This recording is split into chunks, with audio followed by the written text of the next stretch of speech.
Oi, espero que vocês estejam bem, espero que tudo isso passe o mais rápido possível para a gente se ver pessoalmente, para as nossas aulas voltarem ao normal. Mas enquanto as coisas não voltam, esse é o melhor modelo que eu consegui arrumar para poder gravar as aulas, para chegar às aulas até vocês, né? Então assim, gente, é um vídeo que eu tô fazendo da minha casa, lógico, porque a gente tá em quarentena, então vai ter barulho na rua, vai ter barulho aqui na minha casa, enfim, espero que não atrapalhe muito, né? Mas vamos pro tema. As tragédias gregas e a formação ética e moral das pessoas. Então, nós estamos em ética. Só para recapitular, a ética dentro da filosofia, né?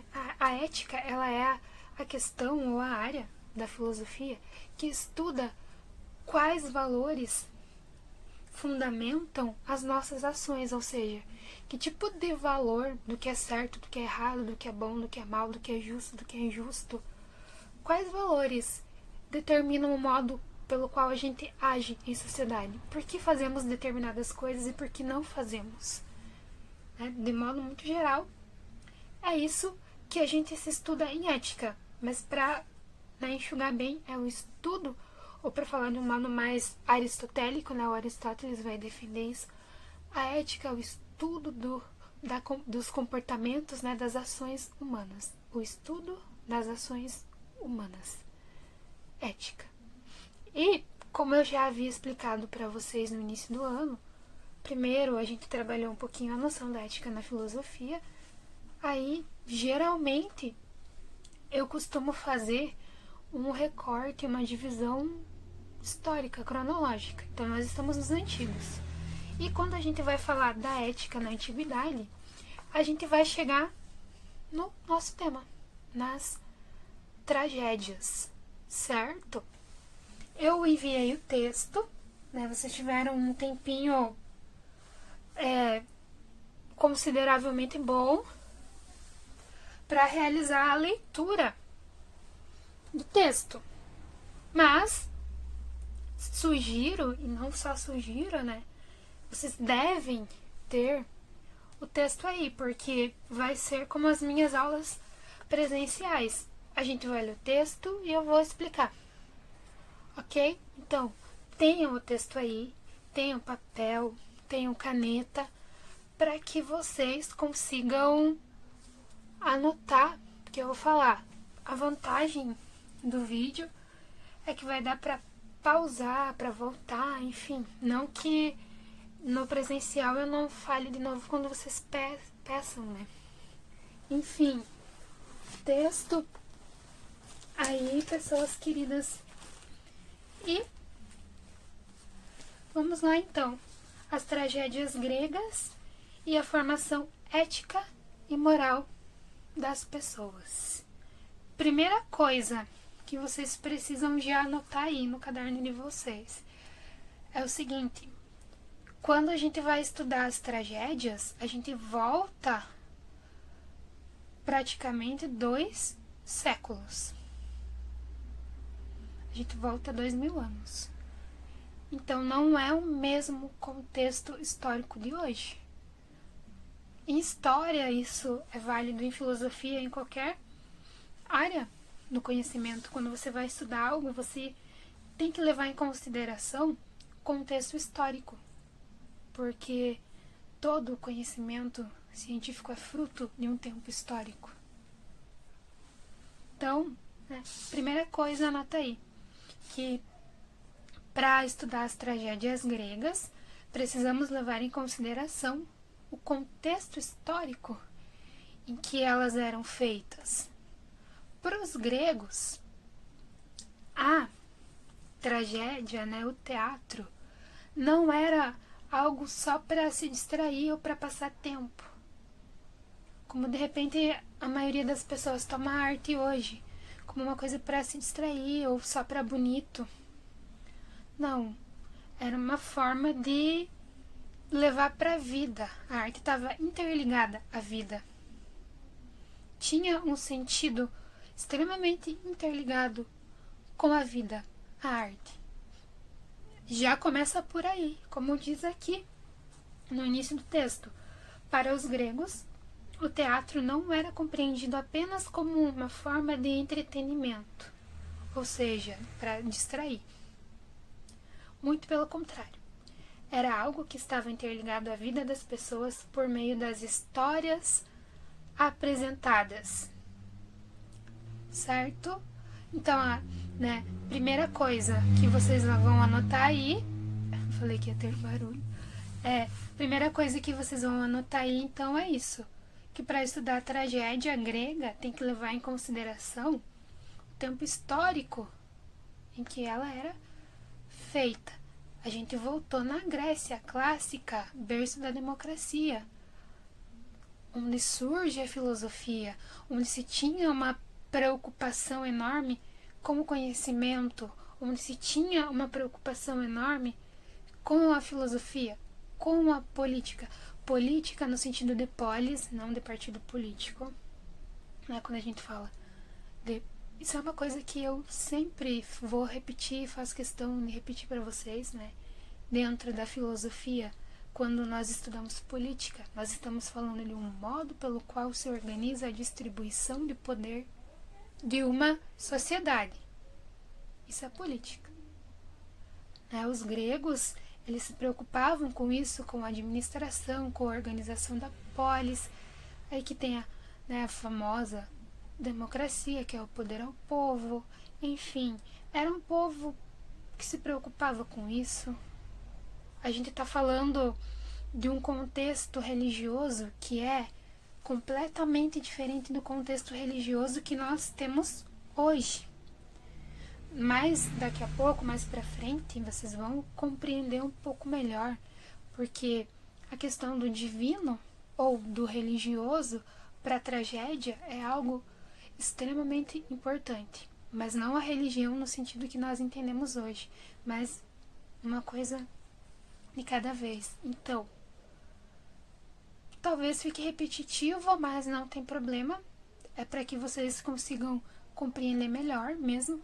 Então, primeira coisa que anotou lá, que não se pode entender a tragédia grega com o contexto histórico que vivemos hoje, mas sim com o contexto histórico em que elas eram feitas. Na Grécia clássica, antiga, há mais de 2000 anos atrás. Certo? E eu tinha lido a primeira frase do texto, continuando. O que chamamos de tragédia pode ser compreendido como um gênero teatral caracterizado por sua seriedade, dignidade e a presença da representação de deuses, do destino e ainda dos contextos da sociedade. Certo? Então, essa parte aqui toda vocês vão destacar no texto ou vão copiar, se vocês, não sei se vocês estão lendo pelo computador ou se vocês estão lendo pelo celular, enfim, mas essa parte aqui é a definição do que é uma tragédia.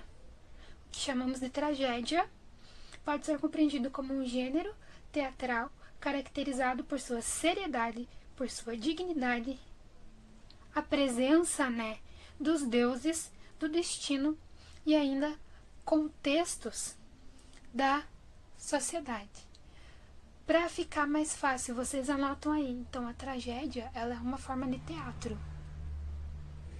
A tragédia se dá em forma de teatro, Que partes que eram importantíssimas das tragédias? Coro, tinha o coro que narrava toda a história e os atores para representar a história. Então, a sociedade, os gregos, eles iam até o teatro e assistiam essa peça de teatro, certo? Então é uma peça de teatro, tragédia. É uma peça de teatro que tem como as principais características a presença do religioso, do divino, como diz aqui no texto, A representação dos deuses, ou seja, do divino. A presença dos deuses é muito importante nas tragédias. Os deuses aparecem em algumas tragédias, por exemplo, Nós temos a tragédia das Bacantes.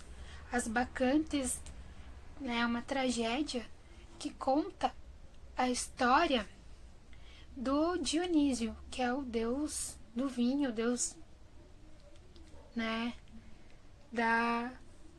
do vinho. Aqui para vocês, né, o que cabe é isso. Se vocês quiserem pesquisar depois a parte, né, e nessa tragédia das Bacantes, do Eurípides, né, Eurípides é o sujeito que escreve as Bacantes, ele está contando como nasceu Dionísio. Dionísio, ou Dioniso, algumas pessoas chamam de Dioniso ou de Dionísio. Né? O Dionísio, ele é filho de Zeus com uma mortal. E aí ele vai contando, né, vai narrando a história, que não é uma história boa porque o próprio nome diz tragédia. Então as tragédias, elas têm um desfecho ruim, trágico. São finais horríveis. Finais horríveis. Quem gosta de final feliz não vai gostar de tragédia. A não ser que você entenda que felicidade também é aceitar a dor e aprender com a dor. Mas são finais horríveis. E durante toda a tragédia tem uma tensão. É uma história forte. É uma história pesada, né? Então, primeiro tem a presença dos deuses. É uma história que tem um desfecho e tem um desenvolvimento forte, pesado, ruim, trágico, infeliz. E leva aqui, como diz no texto, leva ainda os contextos da sociedade, porque as tragédias, elas sempre acontecem na sociedade, com pessoas da alta sociedade, sempre são personagens nobres. Não tem gente como a gente, né, nas tragédias. São sempre pessoas nobres que aparecem nas tragédias. Certo? Derivada da poética, continuando o texto, derivada da poética e da tradição religiosa na Grécia Antiga, a tragédia possui raízes nos ditirambos, que eram os cantos e danças realizados em homenagem de honra ao deus grego. Ditirambo, então, são formas de cantos, são direcionadas para Dionísio, geralmente são, né, os ditirambos, mas as tragédias, né, elas têm esse contexto, então, desses cantos.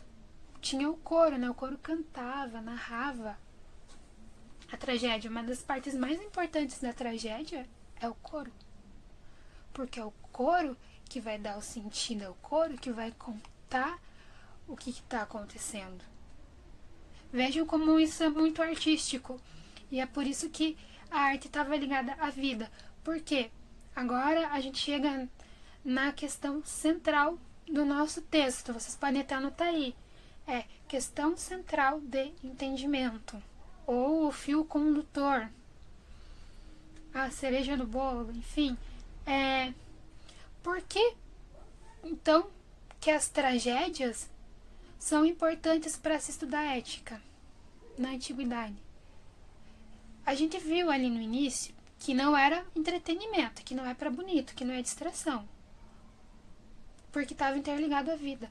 Ou seja, falando de uma forma mais clara, as pessoas assistiam às tragédias, e a partir do que elas viam, do que estava acontecendo na história, a partir das atitudes dos personagens, elas tomavam essas atitudes como exemplo para a vida delas. Ou seja, elas aprendiam sobre a vida quando elas estavam assistindo às tragédias, certo? Então as tragédias, elas auxiliavam no comportamento das pessoas. Eu fui assistir uma tragédia, por exemplo, a do Édipo. Daqui a pouco eu vou falar um pouquinho mais, né, da tragédia do Édipo Rei. Quero falar sobre duas tragédias do Édipo Rei, que é do Sófocles, nomes lindos, né? Eurípides. Agora, Sófocles. Tem no final do texto o nome do Sófocles, né? Entre os principais tragediólogos. Enfim. Édipo Rei, em resumo, depois eu passo mais uns detalhes para vocês. O Édipo, ele, sem saber, ele mata o pai e casa com a mãe. Ele tem filhos com a mãe dele, só que ele não sabe. É uma tragédia quando ele descobre tudo isso que ele fez, porque ele era um homem honrado. Ele jamais faria isso se ele soubesse. É uma atitude completamente imoral fazer isso. Mas ele não sabia. Então, quando ele descobre isso, tem o desfecho, mas eu vou deixar pra falar depois. Mas eu, né, ia lá assistir a tragédia do Édipo e eu via que, apesar de todas as coisas ruins que aconteciam com ele, e apesar de todos os desafios que ele tinha, de todas as adversidades que ele passava, ele sempre tinha atitudes justas. Aí que tá a ética. Me ensinava um comportamento justo. Eu aprendia sobre justiça quando eu estava assistindo uma tragédia. Eu aprendia sobre um bom comportamento. Ou, né, para falar numa linguagem mais filosófica, eu aprendia sobre virtudes. Como ser uma boa pessoa. Como ser uma pessoa justa. Ou seja, a tragédia, ela interferia no comportamento das pessoas. Ela educava o comportamento ético e moral das pessoas. Porque é sempre algo sobre justiça. Sobre o que é certo, sobre o que é errado, sobre bem e sobre mal. Ok? Continuando o texto pro segundo parágrafo. O tema autêntico do tipo original de tragédia é o divino. Como eu tinha falado, mas agora tem que prestar bastante atenção. Mas não o divino como conteúdo da consciência religiosa enquanto tal, e sim como ele aparece no mundo, na ação individual. Entretanto, nessa realidade efetiva, o divino não perde o seu caráter substancial, ou seja, de substância, de essência, nem se vê convertido em seu contrário. Nessa forma, a substância espiritual da vontade e da realização é elemento ético. Portanto, tudo o que se exterioriza na objetividade real está submetido ao princípio de particularização, sendo assim, tanto os poderes éticos quanto o caráter ativo são diferenciados em relação ao seu conteúdo e sua manifestação individual. Meu Deus. Traduzindo. Quando a gente vai entender o divino e o religioso, a gente tá para os gregos, por isso que eu falei para vocês lá no início que é importante levar em consideração o contexto histórico. Por quê? A gente tá falando de uma sociedade que ela era politeísta, que acreditava em deuses. Não é o nosso Deus Pai, né, Filho, Espírito Santo, é isso, né? É onipotente, onisciente, onipresente. Não é esse Deus, né, que tudo pode, que tudo vê, que tudo sabe. Não. A gente tá falando de deuses. Lembram quando vocês estudaram sobre mitologia grega? Os deuses gregos, eles são muito diferentes do Deus, principalmente, né, o Deus cristão, que nós acreditamos aqui, a maioria das pessoas acreditam. Os deuses, para início de conversa, eles tinham características humanas. Eles tinham inveja, eles se apaixonavam por seres humanos, eles gostavam de ter coisas, eles se vingavam dos seres humanos, certo? Eles mandavam, né, praga se vingando. A Hera, que é a esposa de Zeus, ela ficava pé da cara quando Zeus se envolvia com as humanas. Aí eu vou voltar mais uma vez para as Bacantes, que é a tragédia lá sobre o nascimento do Dionísio que eu tinha falado para vocês. É quando a Hera descobre que Zeus estava apaixonado, estava tendo um caso com uma humana. A humana, mãe do Dionísio, era uma princesa de Tebas, uma polis grega, né, uma cidade, ela fica muito virada da cara e ela decide se vingar. E ela consegue enrolar a mãe do Dionísio e fala pra ela, você tinha que pedir uma prova de amor pra ele, pede pra ele aparecer na forma original, e não sei o que, enfim, eles conseguem enrolar ela, e ela, né, pede pra Zeus fazer isso, e Zeus acata, porque era uma prova de amor, e aparece na forma original, que é um raio, e ela morre. Ou seja, eram vinganças pesadas. É bem doida essa história do Dionísio, porque a gente tá falando de mitologia também, né? Doida no sentido de ignorância. Porque a gente tende a chamar de loucura aquilo que a gente não compreende. Né? Por quê? Porque não segue uma norma, um padrão, né? De norma. Que eu acho do que é certo, eu vou dizer que é louco. Enfim, pra eles não tinha nada de loucura nisso. Era o modo de vida deles. E ela morre, ela tá grávida do Dionísio. Zeus costura o Dionísio na coxa. Daí o Dionísio vai nascer da coxa de Zeus. Depois, adoro contar essas histórias, né? Não adianta.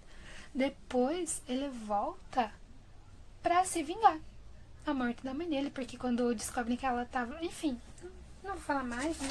Procurem as vacantes na internet, tem domínio público, enfim.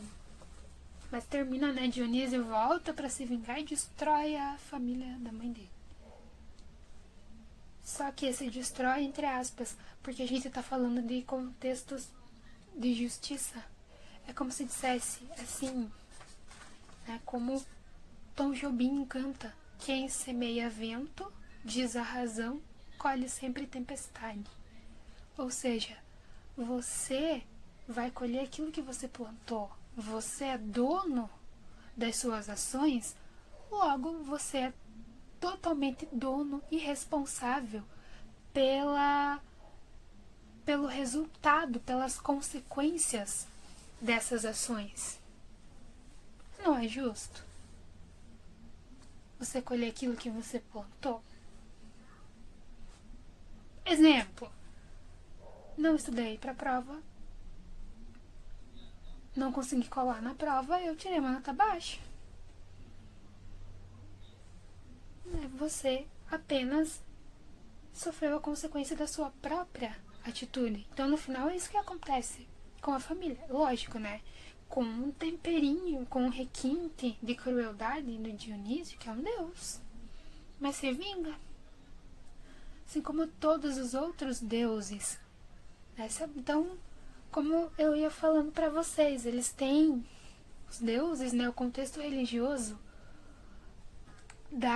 daquele tempo era muito diferente. Se tinha o culto aos deuses, se acreditava de forma diferente, nem por isso menos importante.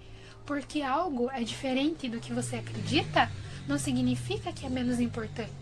Se você acha isso é porque você é ignorante. E acontece muito. Uma das coisas que a gente mais é nessa vida é ignorante. Mas como dizia Sócrates, né, é bom a gente admitir isso para melhorar. Certo? Então o contexto religioso dos gregos era esse. Muito diferente do nosso. Os deuses, essas características humanas dos deuses, essa intervenção dos deuses, intervenção direta dos deuses na vida das pessoas, eles apareciam. Às vezes eles se disfarçavam, às vezes não. E assim era. E eles faziam questão de deixar claro que eles estavam agindo ali. Os deuses. Então é esse contexto. Quando a gente fala de divino, a gente está falando desses deuses. Quando a gente fala, por exemplo, de alma, a gente não está falando do espírito que a gente acredita hoje que vai desencarnar, sei lá, a luz, blá blá blá. Não. A gente fala de ânima, do grego, é aquilo que anima, aquilo que dá movimento de vida. Movimento de vida. Isso é alma, isso é ânima. Os deuses, né, tinham um poder sobre isso que os humanos não tinham. Eles tinham domínio de uma certo poder. Eu ia falar magia, mas não vou falar magia porque não cabe a palavra, mas um poder especial. Por isso que eles eram deuses. Por isso que eles tinham poder de decisão sobre o que fazer e o que não fazer, por exemplo, com a vida das pessoas. Por isso que as pessoas temiam os deuses. Elas levavam muito a sério a questão de cultuar os deuses. E era uma questão moral e ética, porque isso também regulava as ações deles e o modo como eles se relacionavam. Um exemplo, eu tinha falado, eu tô falando tudo isso, né, só para voltar pro foco, nós estamos falando da questão do divino na tragédia, e para que fique mais claro para vocês, eu vou exemplificar com mais uma outra tragédia.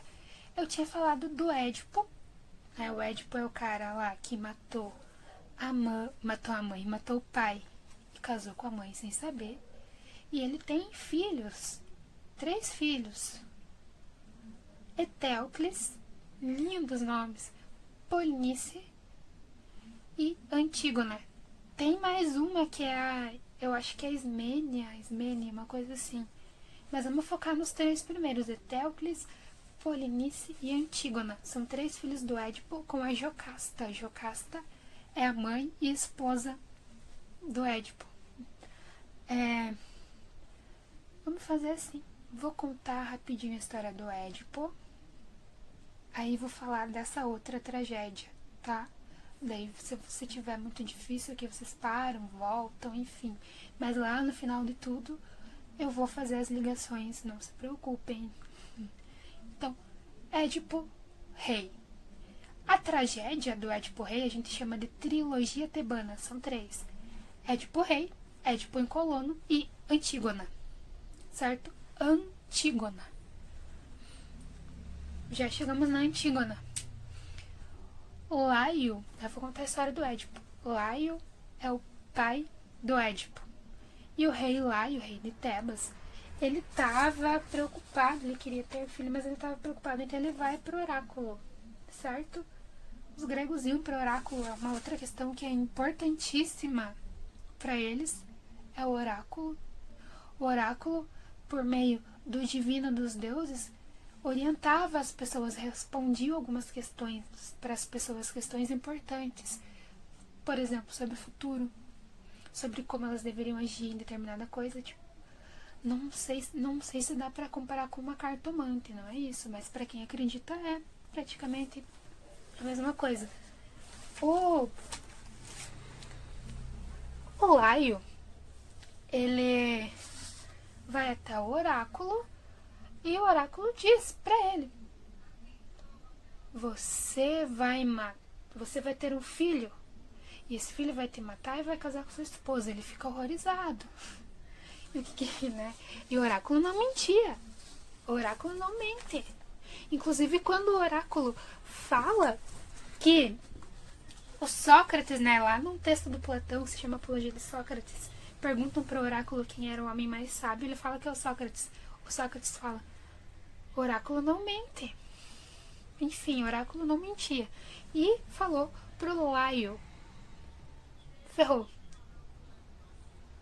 Se você tiver filho, você vai ser assassinado e ele ainda por cima vai casar com sua esposa. Vai pegar o teu trono, enfim. Cuidado. Muito cuidado. Aí, então, ele decide não ter filhos. É meio lógico. Só que, né, dia ele a Jocasta, enfim, vida de casado, sabe como que é, né? Eles se descuidam e ela engravida. Já dizia minha falecida avózinha, que Deus a tenha, quem tá na chuva é pra se molhar. Por isso que todo cuidado máximo deve ser sempre bem-vindo. Que no caso do Laio e da Jocasta deu ruim e ela engravidou. E quando a criança nasce, o Laio pede pra ele pede pra um serviçal dele pra que ele mate o nenê. Tipo, extravia essa coisa aí, porque senão vai dar ruim, né? Falando do ser humano. Aqui, a gente já pode chegar numa questão que ela atormenta a gente. Qual que é a principal questão da tragédia? Uma das principais, tem muita coisa da tragédia do Édipo. Aristóteles vai elogiar muito essa tragédia. Você não pode fugir do seu destino. Repetindo, você não pode fugir do seu destino. Guardem isso. Aí, extraviou o neném, que veio falar assim, né? Mandou matar o bebezinho, no caso, Édipo. Só que o serviçal ficou com dó. Pensa, você vê uma coisa fofa ali, uma vida, como que você vai matar? Tá certo, né, que ele não faz isso, mas ele pendura ele pelo calcanhar numa árvore e deixa. Não sei até que ponto ele foi bonzinho ou não. Deixa o neném, a Deus dará. Deuses, né? Era. Aí ia passando um pastor e ele vê aquela cena e ele fica chocado de ver o neném pendurado pelo calcanhar. Édipo, né? Os pés inchados. Daí que vem o nome, né? Édipo. Ele pega aquele serzinho lindo, né? O nenenzinho todo fofo, enfim. Leva pra casa. Só que ele não tinha condições de ter mais um filho, de cuidar, porque ele não era uma pessoa de posses. Só que o rei da localidade de onde ele... Eu não vou me lembrar, eu acho que é Corinto, mas não tenho certeza. Depois vocês pesquisem direito aí na internet. Não, os reis não podiam ter filhos, o rei e a rainha. Então ele entrega, né, de presente o Édipo lá pra eles, e eles criam o Édipo com todo amor e carinho do mundo. E assim os anos passam. Passando os anos, Édipo já tá adulto, né, guerreiro, forte, maravilhoso. Imagino sempre que o Édipo era um homem bem bonito, assim, ele era uma figura justa, né, aquelas pessoas que defendiam a honra, enfim, nobre, né. Aí, o Édipo descobre no oráculo. Ele, na verdade, assim, ele fica meio desconfiado da paternidade dele. E ele vai até o oráculo. E o oráculo fala pra ele: filha, você vai matar o teu pai e casar com a tua mãe. Ele se desespera. O que que o Édipo faz? Putz. Bom, se eu não estiver aqui, eu não vou matar o meu pai. E muito menos casar com a minha mãe. Resolvido. Vou embora. Agora eu repito, você não pode fugir do seu destino. Mas o Édipo foge. E ele decide ir pra longe, né? Ele vai pra onde que ele vai parar? Depois ele vai parar em Tebas. Édipo, né? Tá na sua viagem, na sua fuga. E no meio do caminho sabia o que é uma bifurcação? É assim, eu vou colocar aí pra vocês, vai aparecer aí um videozinho mostrando o que é uma bifurcação, né? Tem uma estrada única e ela abre para mais de uma estrada, certo? E o Édipo vinha vindo de uma estrada e da outra vinha vindo um outro cara. E eles, né, chegam aqui os dois. Aí, não sei o que dá lá, enfim, eles brigam para ver quem que vai passar primeiro. E chega um ponto que é uma questão de defender a honra. Para eles, a honra era algo extremamente importante que você tinha que defender. Você defendia na luta. E o Édipo, finalmente, né, triunfa. Ele era mais forte, mais o tal, blá blá blá. Aí, ele mata esse cara. Adivinha quem que era esse cara? Laio. Até arrepia. A primeira, então... A primeira questão do destino do Édipo tá feita. Matou o pai. e ele não sabia. O Laio estava vindo de Tebas e estava indo, né, até o oráculo, de onde no caso, o Édipo estava voltando, né? Voltando. E porque a cidade estava sendo assolada por uma peste. Ele estava indo pedir ajuda.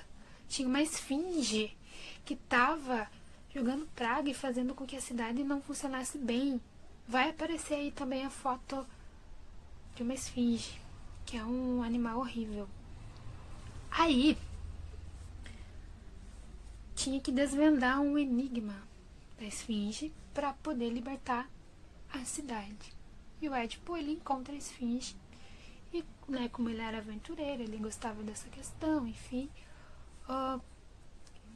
ele resolve. A esfinge pergunta para ele: qual é o animal que de manhã caminha sobre 4 patas, à tarde sobre 2 e à noite sobre 3?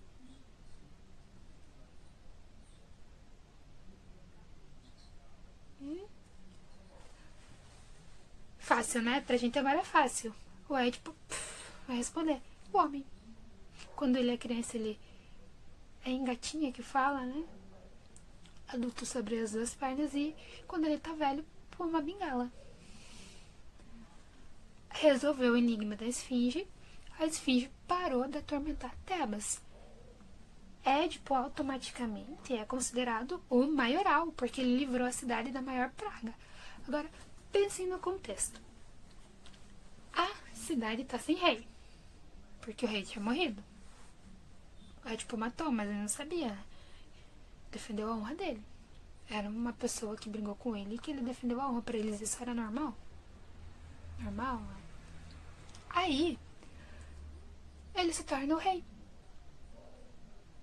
Né? Dão essa honraria pra ele pelo fato dele ter libertado a cidade da esfinge, porque não era qualquer pessoa que conseguiria isso. Tinha que ser alguém muito esperto, muito inteligente para conseguir vencer a esfinge. E ele conseguiu.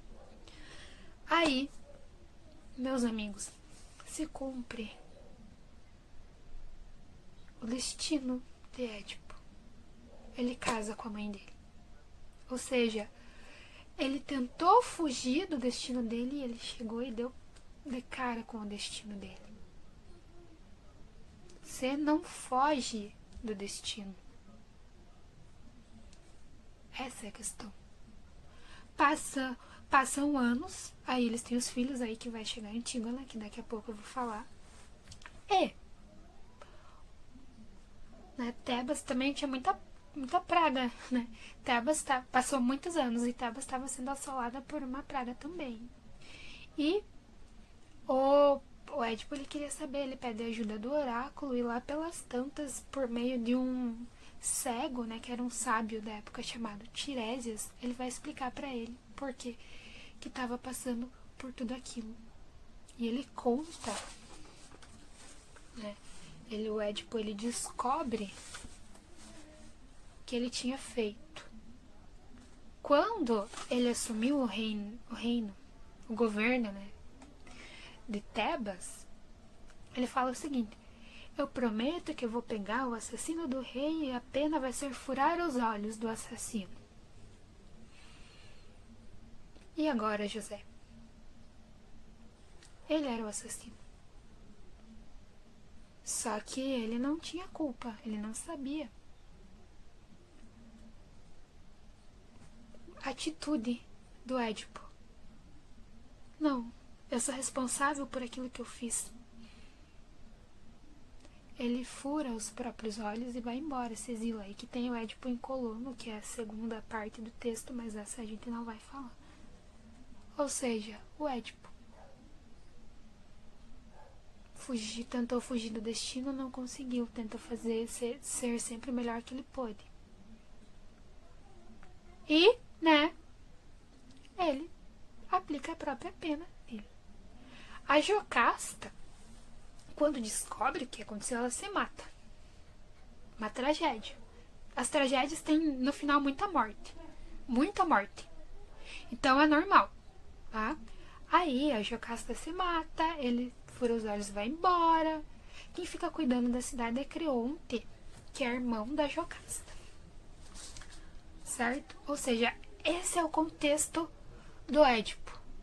E o que as pessoas... Pense no seguinte, as pessoas assistindo todos esses desfechos e o coro narrando isso com uma linguagem extremamente bacana, não do jeito, né, nada a ver que eu falei pra vocês. Devia ser legal assistir isso. E as pessoas, elas ficavam emocionadas e elas viam aquilo, nossa.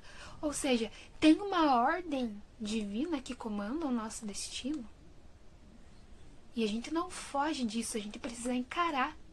E o que o Édipo ensina para as pessoas? O que o Édipo ensina pra gente? Eu tenho que assumir o que eu faço. E eu assumo, porque eu sou uma pessoa honrada. Justo é isso. E eu não estou acima da lei. Porque ele poderia simplesmente voltar atrás e, né, ele era o rei. Ele fala, nenhum homem está acima da lei. Ou seja, as pessoas aprendiam sobre justiça quando viam as tragédias. É isso que se aprende com o Édipo. De uma forma triste, trágica, pesada, mas é isso. A vida não é um mar de rosas mesmo. A vida é difícil. A saber, por exemplo, o contexto em que estamos vivendo. Onde as nossas ações, agora, individuais, elas vão interferir no coletivo. Como, né, nesse parágrafo ali que eu li antes do texto que estava meio confuso. É isso.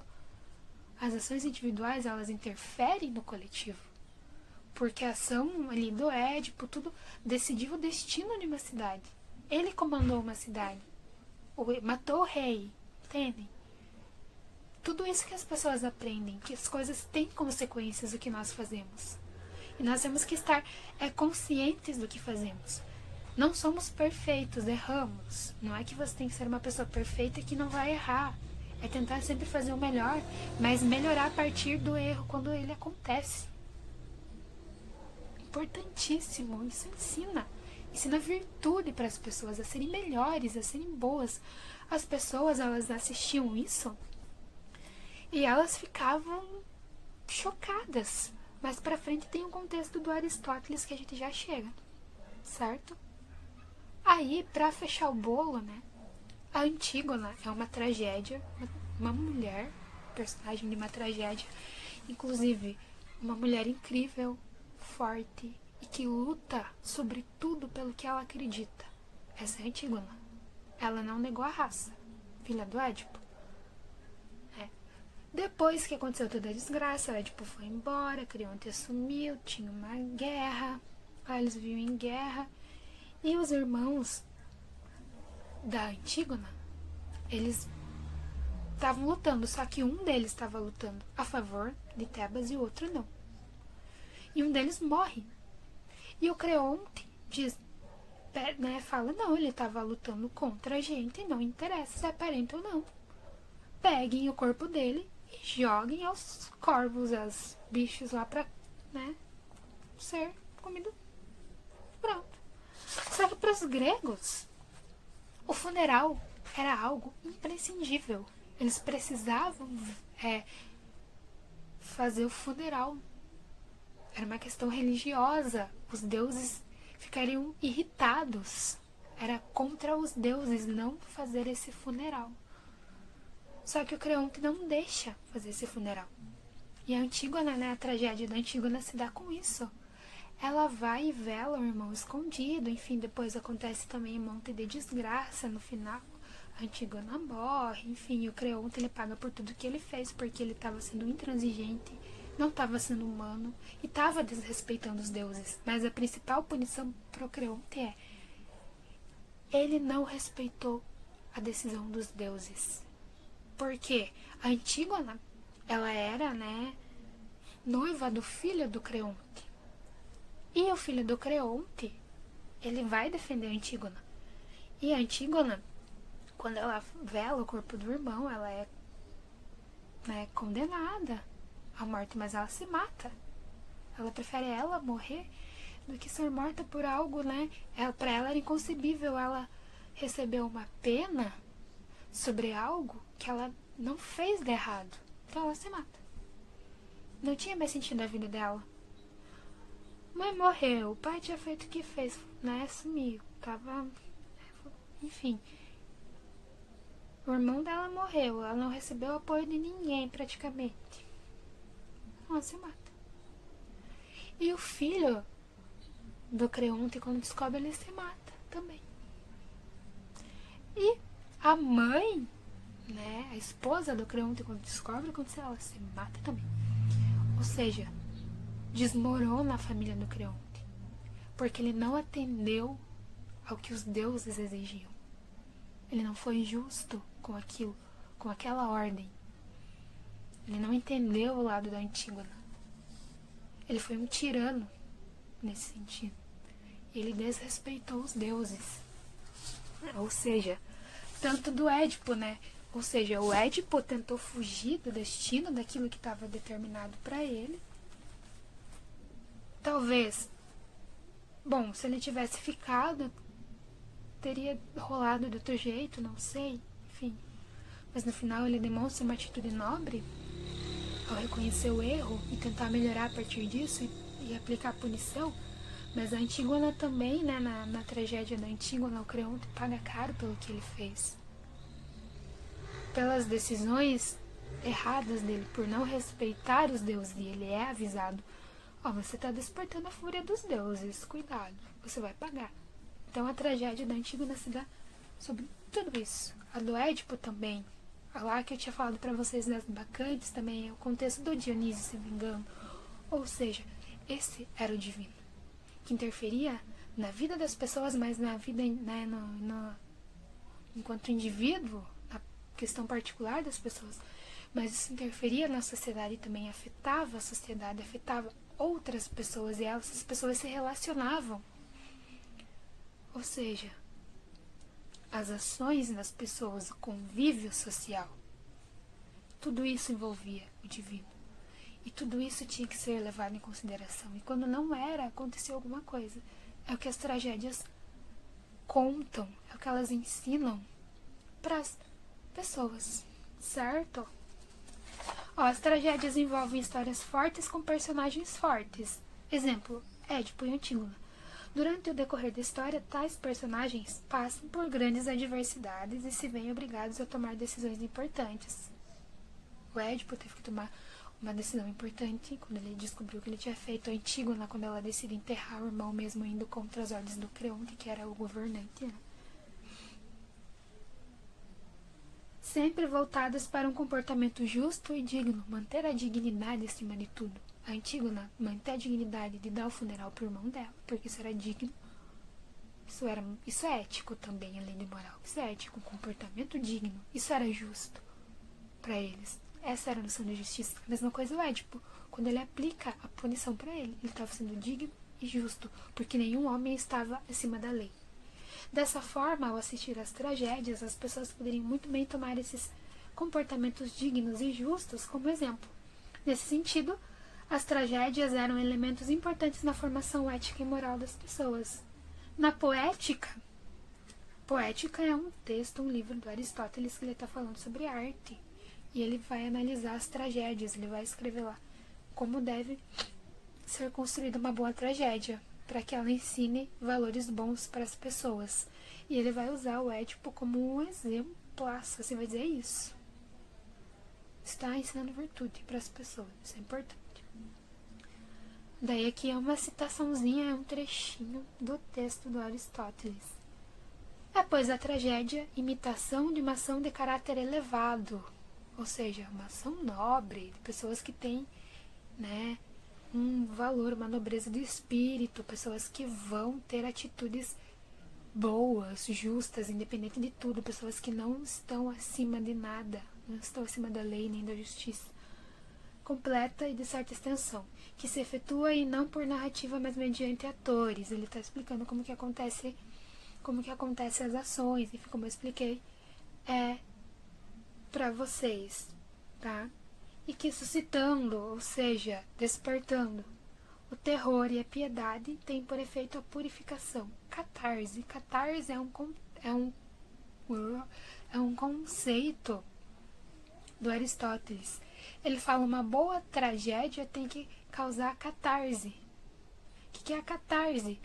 Por meio dos sentimentos de terror e de piedade, ela vai, né, deixar as pessoas, como é que eu posso dizer, pressionadas. Ou seja, pense você vendo o desenrolar do Édipo, você vai pensar, nossa, fiquei chocado, sei lá, tô assim, não posso fugir do meu destino e eu tenho que assumir as consequências do que eu faço.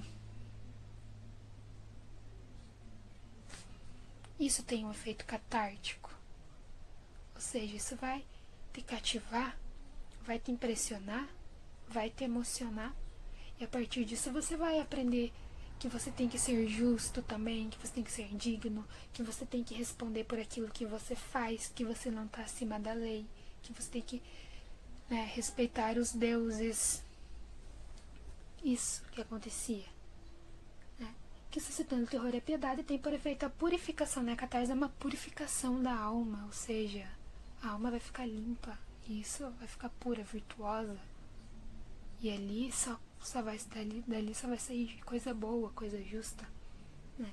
E como a tragédia é a imitação de uma ação e se executa mediante personagens que agem e que diversamente se apresentam conforme o próprio caráter e pensamento, cada um tinha o seu jeito, daí vem por consequência serem duas as causas naturais que determinam as ações, pensamento e caráter. E nas ações tem origem a boa ou a má fortuna dos homens, ou seja, a tragédia, por meio da catarse, que é, né, essa purificação por meio de suscitar o terror e a piedade das pessoas, porque cativa as pessoas, ela vai ensinar, ela vai moldar e vai melhorar o caráter das pessoas. Então a catarse é, como se eu dissesse para vocês, o efeito catártico é aquilo que te comove, aquilo que faz você parar para refletir sobre o que é certo e sobre o que é errado, por meio das ações dos personagens, por meio dos desfechos. Uma boa tragédia tem que causar essa comoção nas pessoas, esse choque, porque é a partir desse choque que as pessoas vão moldar o caráter delas. Isso que o Aristóteles está dizendo. Ele diz, a tragédia ensina sobre virtude para as pessoas, a boa ou a má fortuna. Ou seja, se eu fiz coisa boa, se eu fui justo, ou se eu não fui, eu vou colher aquilo que eu plantei. Eu tenho que admitir. Não posso jogar responsabilidade nos outros. Não posso. A vida é uma coisa que você não se evita. Não se evita a vida. A não ser que você se mate, mas não é esse o objetivo. Nunca, nunca, jamais. Você pode pedir ajuda. Você pode perceber quando uma pessoa precisa de ajuda. Sensibilidade é uma coisa que falta das pessoas. Respeito às dores do outro. As pessoas aprendiam isso com as tragédias também. A olhar, ter um olhar humano pro outro. Tudo isso eram coisas que ensinavam as tragédias.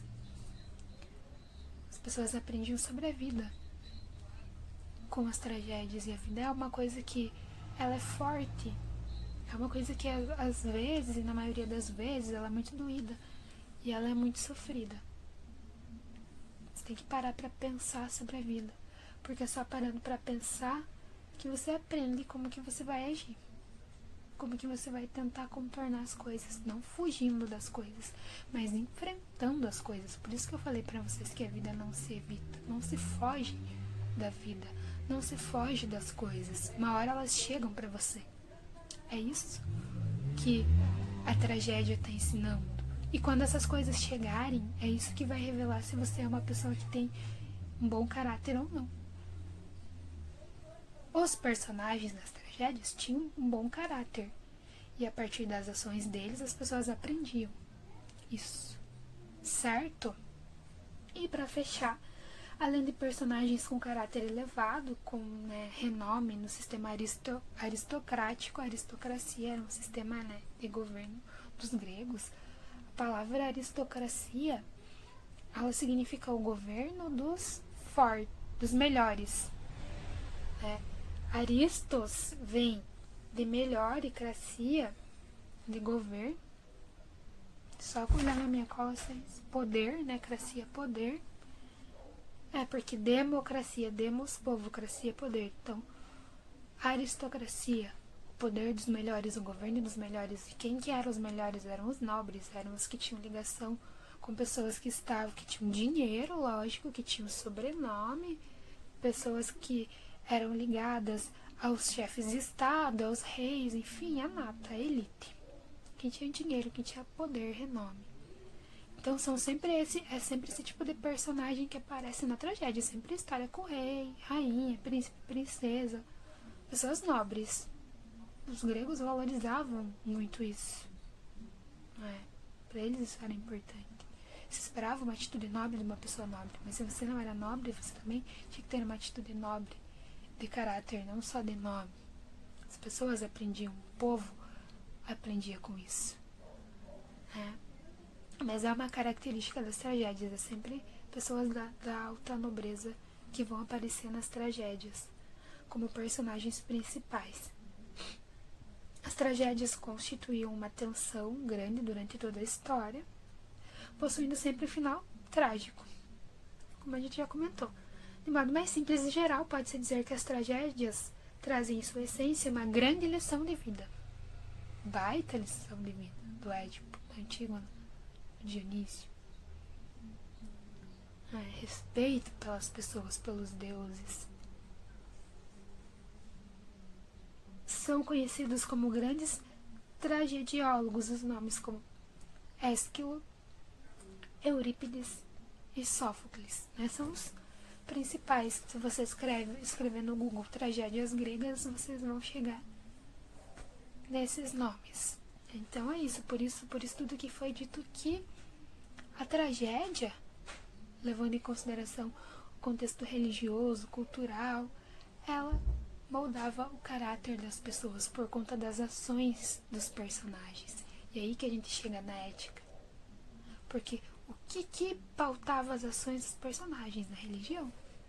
As leis, e no caso do Édipo, as leis, tinha que se seguir a lei, ninguém estava acima da lei.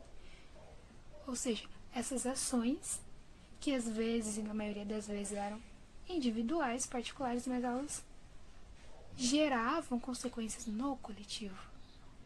E a aprendizagem era no coletivo, era o jeito que as pessoas aprendiam. Então, para os gregos, uma forma de educar o caráter das pessoas era assistindo a tragédia.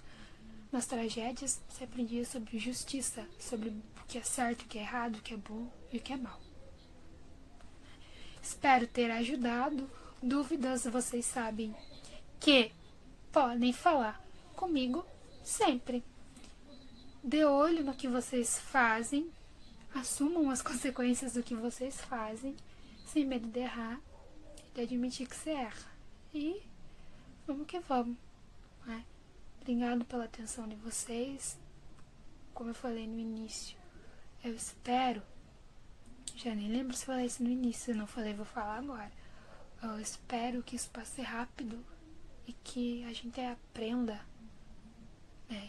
que a gente tome isso como um aprendizado de humanidade, de respeitar o outro, de entender, que as coisas, elas geram consequências para todo mundo, não só para mim ou só para vocês.